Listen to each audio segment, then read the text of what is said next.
Most people think working a night shift is simple.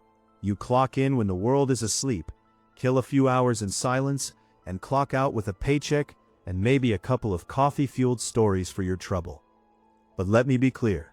If anyone ever offers you a job guarding Crestwood Mall after midnight, you should run.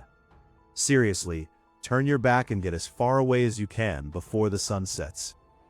I know because I was desperate enough to take that job, which is why I'm still here breathing, but no longer sleeping. I can still smell the waxed tile floors and hear the faint hum of vending machines long after my contract ended. I lost my last job, thanks to a late-night fire at the lumberyard and a boss who blamed me for missing a potential arsonist. Credit rating, shot. Bank account, negative territory. And at 30 being forced to move back into your childhood bedroom, next to boxes of trophies that don't matter anymore, scrapes the ego raw. Sometimes you just nod and say yes to the first thing that pays, even when it doesn't look right. The ad was short. Overnight security needed. $20 an hour. No experience necessary. Must follow all provided guidelines without exception. Apply in person. Crestwood Mall Service Entrance B. My phone vibrated an hour after I sent my application. The voice on the other end was deep and clear, with only a hint of impatience. Mr. Rivers, it's Maurice at Crestwood. Can you be here tonight by 11 p.m.? We'll go over your schedule and the rules. I remember saying yes. I always say yes before thinking. It's a curse. That night my ride to the mall was a 20-minute bus crawl. Crestwood Mall is the kind of place with an outer shell pretending it's still 1998. Family values since 1974 is embossed on every door handle. I passed it hundreds of times as a kid, begging my mom to let me play at Time Zone, eat neon-dyed pretzels, or stare at cheap glass animals in the gift shop. It wasn't. Not after midnight. Maurice was waiting for me at Service Entrance B as promised. Broad-shouldered, late 50s, with a pressed shirt and the air of a man who never had to hurry because time always waited on him. He spoke little. When he did, I listened. Follow me. Quick orientation, then the rundown. The staff corridor was even quieter than the main mall. A maze of beige walls, flickering fluorescent lights, mop buckets, and the sharp bite of cleaning products. He led me to the security office, a cramped space covered in old monitors, a pile of empty takeout containers, and a battered employee locker with my name already taped to the front. My heart was drumming overtime. Maurice slid a folder in my direction. These are the rules. Everything, and I mean everything in this job, depends on you following them. You get 3 warnings. If you break 3 rules, you're done, and you'll need to leave. Immediately. Okay? He looked at me until I nodded. Maurice's eyes didn't blink as I opened the folder. Each rule had sharp corners and strange rhythms, more like a set of instructions for a sacrificial ritual than actual job guidelines. But I just nodded again and kept my mouth shut. That night, the shift would run from midnight to 6 a.m., 6 nights a week. I needed the money too badly to ask questions. The mall is empty at night, Maurice intoned, sliding a set of keys and a battered old walkie-talkie across the desk. Mostly, but you'll see lights sometimes, hear noises. Your job is to follow the rules and report anything you can't identify. Don't act on instincts. Don't improvise. He made eye contact. If you forget a rule, go to the staff bathroom beside the food court and lock yourself in. Wait for 5 minutes, then read the rules again. When you leave, act like nothing happened. He shook my hand with a grip like rebar and left, mumbling that his shift ended at 1 in the morning. The office door closed, and now the only company was the fluorescent hiss and the stack of rules.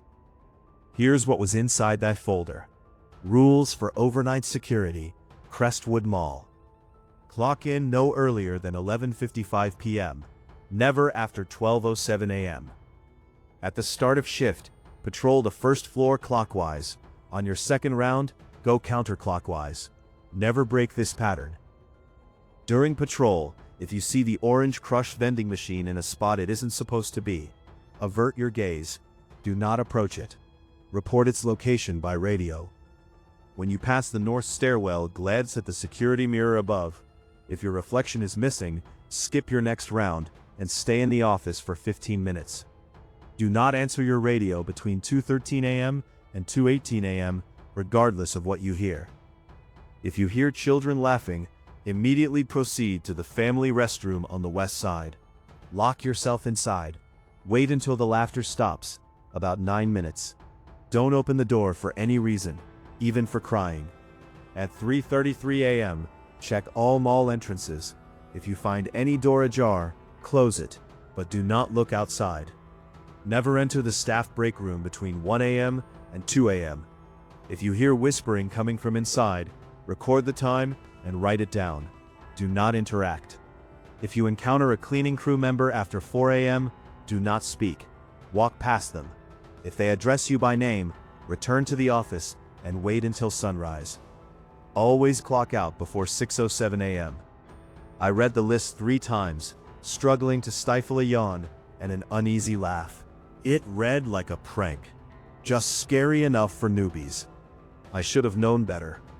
Because that first night, as I stepped out of the office and into the silent maze of Crestwood Mall, the rules became too real. My first round felt like liminal dreaming. My flashlight beam swept across rain-streaked skylights, silent escalators, and store windows displaying smiling mannequins, frozen in eternal mint cell. My footsteps echoed on the polished tiles, each tap reminding me just how empty it all was. I could hear everything: the drip from an unseen leak, the refrigerant hiss of the ice cream kiosk, the far-off rhythmic clack of the janitor's buffer scraping somewhere in the dark. It was almost easier to believe nothing had changed, that I really was just a guy making his rounds, future already clocked in 2-hour increments.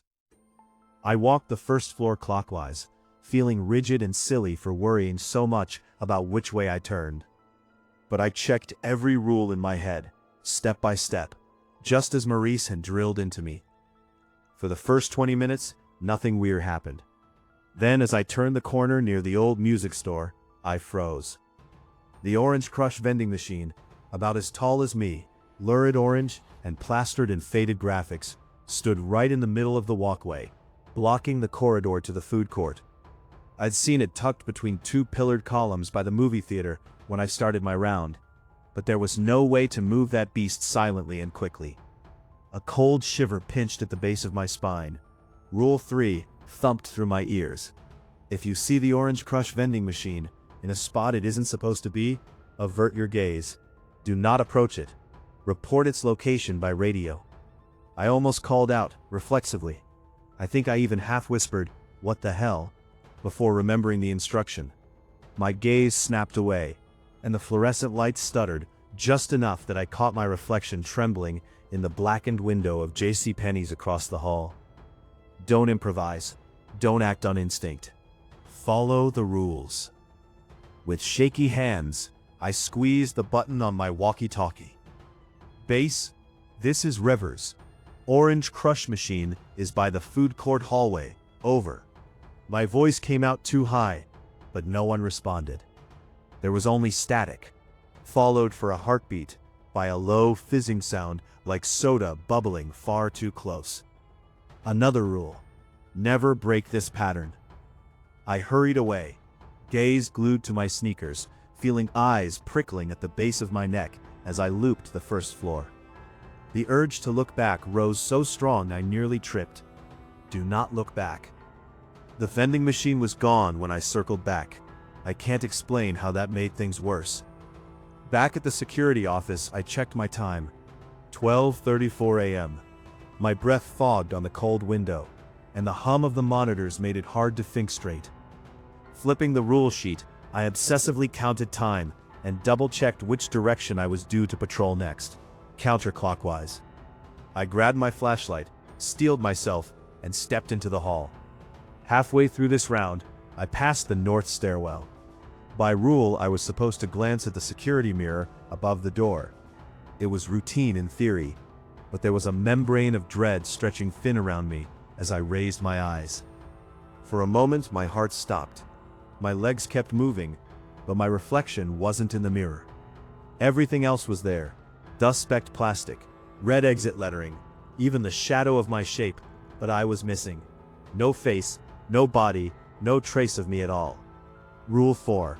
If your reflection is missing, skip your next round and stay in the office for 15 minutes.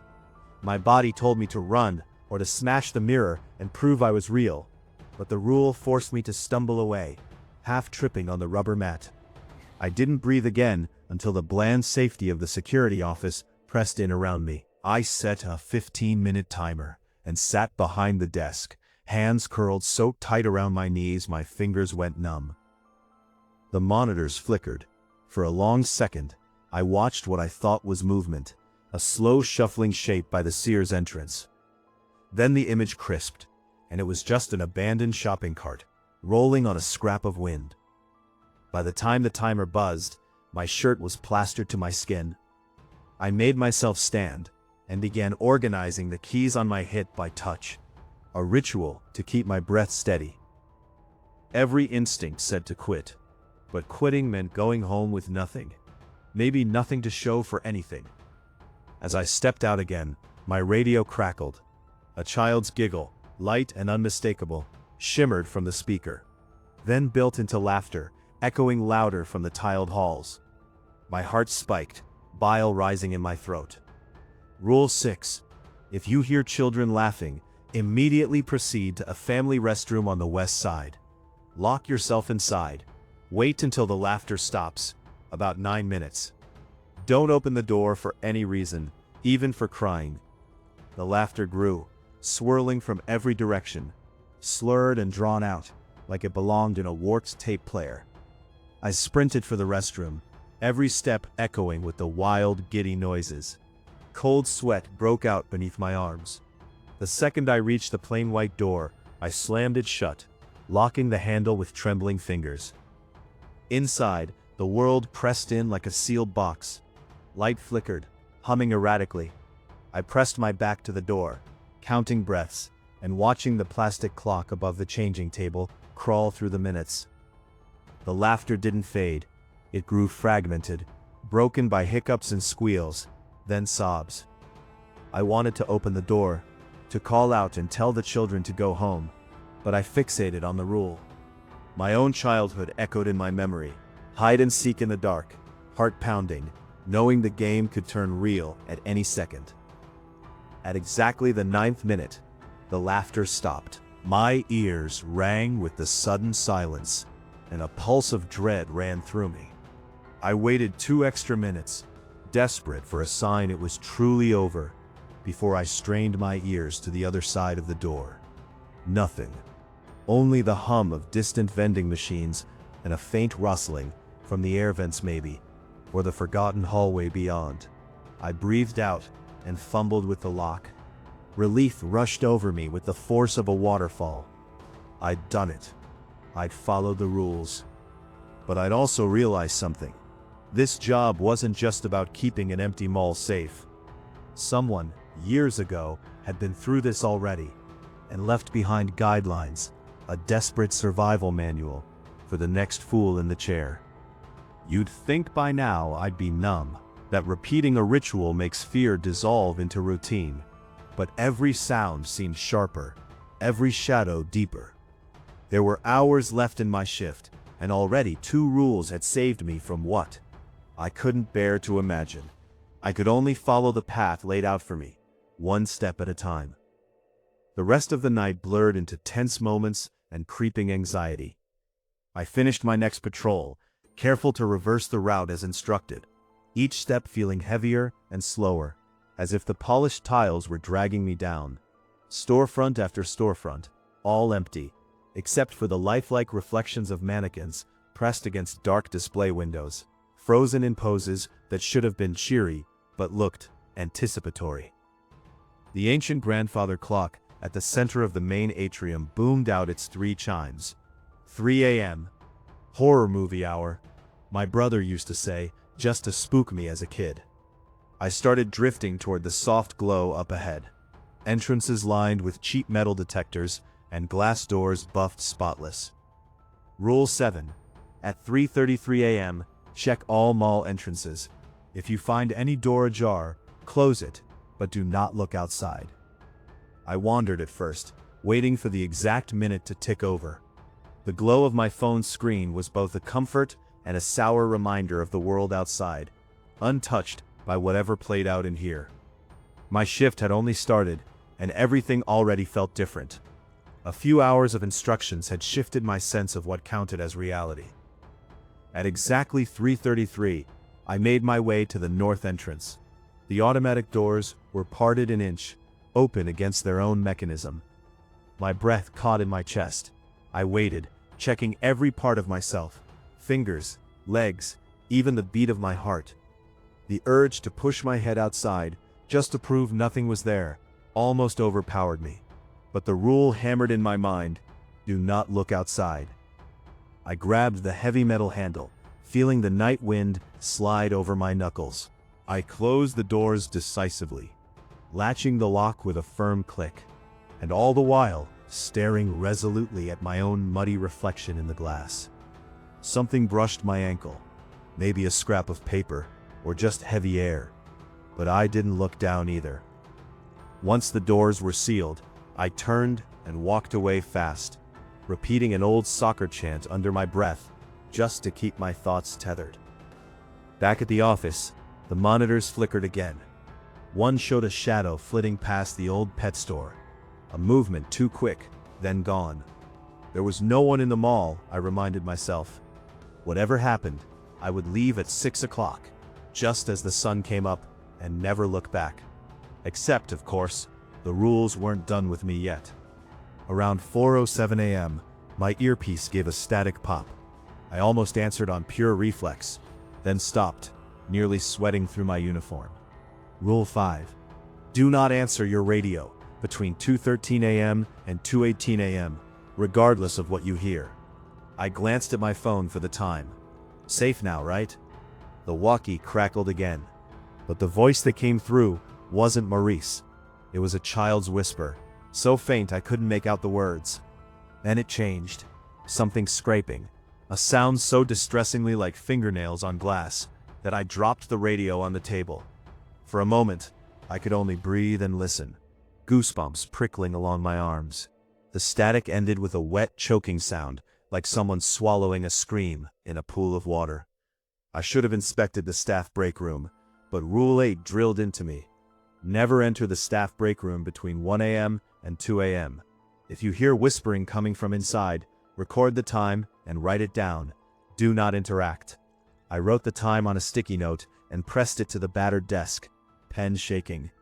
I lost track of how many times I checked the rule sheet after that. My hands found comfort in repetition. Each numbered instruction was an anchor in a world that shifted its rules in the dark. The cleaning crew came at 4:30, or so I thought. I saw a woman in a blue smock, working behind the smoothie bar, pushing a mop with slow, exaggerated movements. I thought about waving, anything to prove I wasn't the only soul left. Then Rule 9 crystallized in my memory. If you encounter a cleaning crew member after 4 a.m., do not speak. Walk past them. If they address you by name, return to the office and wait until sunrise. She kept her face down, hair tucked behind a paper mask, and didn't acknowledge my presence. Not at first. When I drew closer, she stopped mopping and began to hum, a low, tuneless lullaby that set my teeth on edge.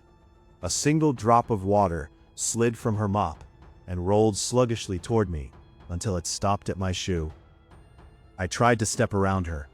That's when she turned, and it wasn't her face I saw, but a blank oval where features should have been, mouth drawn too wide and eyes like shadowed pits. My breath failed me until I'd reached the office door and closed it behind me, as if she might follow. She didn't, but I didn't dare leave the room for the next hour. I sat behind the monitors, knees pressed to my chest, staring at the clock. Hands trembling, I counted the seconds until first light, a small measure of time, and nothing at all. At 5:50, as dawn pinked the edge of the skylight, it was time to clock out. I remembered Rule 10, always clock out before 6:07 a.m. I gathered my things, trying not to look at anything reflective, and with one last backward glance, I left the security office, half expecting the orange crush machine to block my exit, or the ghostly cleaning woman to call my name. But the halls were empty, the sunrise gentle and pale through the windows, and the outside world looked normal. I scanned my badge and heard the mechanical click, feeble and comforting, released. I walked into the world, still haunted, changed in an invisible way. The mall, Crestwood, my childhood daydream, had taken something, or given me something, I wasn't ready to name. I got home that morning, feeling both relief and shame. I told myself I'd imagined everything. The misplaced vending machine, the laughter, the faceless cleaner. It was sleep deprivation, stress, or maybe even the power of suggestion because someone typed rules in a folder and told me to obey. Maybe. But each hour, I lay awake replaying the shift. Dread coiled in my stomach like cold wire, tightening with every thought. When the call from Crestwood came that afternoon, Maurice again, always business. He sounded perfectly normal. Good work, Rivers. You clocked out on time. Same schedule tonight. I hesitated, then found myself agreeing. I used to think willpower was about standing up for yourself. Maybe sometimes it's just learning how to put your head down and keep going, paycheck after paycheck, out of habit more than courage. The following nights, routines ground into me. I clung to the rules as lifelines, reciting them in my head like prayers. Clock in, patrol clockwise, watch for the mirror, avoid break rooms. If you hear laughter, run. Doors locked, don't look outside. If addressed by name, run. Never forget them. Because on my third shift, something changed. Subtle at first. The vending machine appeared in a new place almost every round, daring me to slip up. My reflection was missing 2 patrols in a row, and I spent nearly half a shift barricaded in the office. Worse, the radio's static chatters seemed to mimic my own voice. Strange echoes, muffled questions. My sense of time began to warp. I'd check my phone and swear whole minutes had vanished or had doubled themselves. Sometimes the monitors cycled through colors, a greenish haze, purplish bands skipping across the camera view. Through it all, I kept to the rules. On the 4th night, just before 2 a.m., I caught sight of someone darting through the darkness behind a shuttered jewelry booth. Tall, wearing what looked like my own uniform. My pulse thundered as I ducked behind a kiosk, keeping out of sight. But when I peeked again, there was no one. Yet that night, in the men's room, someone had written on the mirror in condensation, "Don't break the rules." I stared at the message until it faded, forcing myself to remember each one. It was the 5th night when the rules themselves started to change. Halfway into my shift, I noticed something wedged under the security office door. Another folder, this one older, edges crumpled and stained. On the front was my name, written in a blocky, urgent scrawl, Rivers. My hands trembled as I flipped through the pages. It was another set of rules, similar but not identical to the first. A few were scratched out and replaced, as if someone had made updates after surviving for a while. If the mall lights flicker more than 3 times in an hour, end your patrol and return to the office immediately. Wait for the emergency lights to engage before leaving.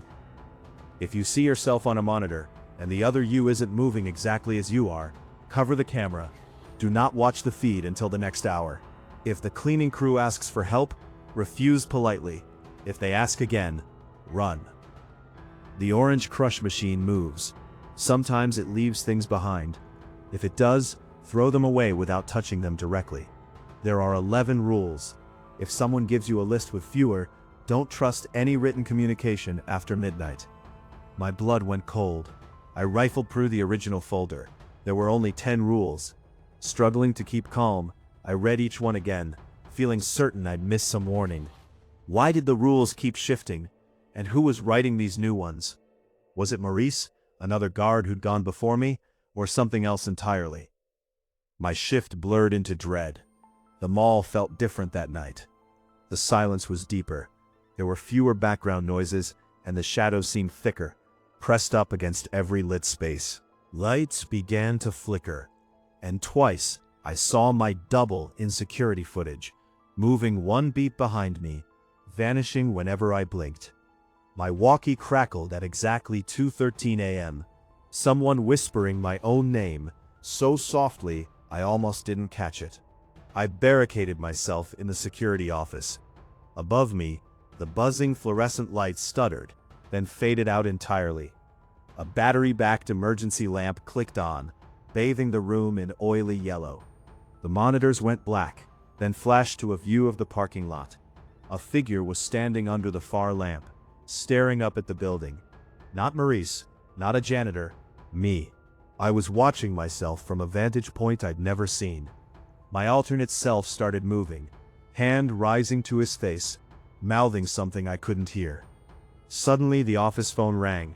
It hadn't rung in any of my previous shifts. Too afraid to answer, I listened to it echo through my chest, every ring ratcheting the tension. When the phone finally stopped, the walkie-talkie's static faded, replaced by the sound of distant laughter. Childish, but strained, rising into a wail. I waited it out, clinging to the last words of the new note. If someone gives you a list with fewer rules, don't trust any written communication after midnight. Dawn came slow. When I left the office, I could still see the message faintly on the men's room mirror. Don't break the rules. I stepped out into daylight, feeling raw but whole, as if the mall had chewed me up but decided, for now, not to swallow. The last night I worked at Crestwood, Maurice didn't show up. His locker was empty, and no one answered at the manager's office. There was only a third folder left for me, with one scribbled line inside. If you stop following the rules, you go missing too. Tell the next guard. So here I am, telling you, if you ever work as the night guard at Crestwood Mall, don't deviate. The rules are your defense, your curse, and maybe your only chance to come home.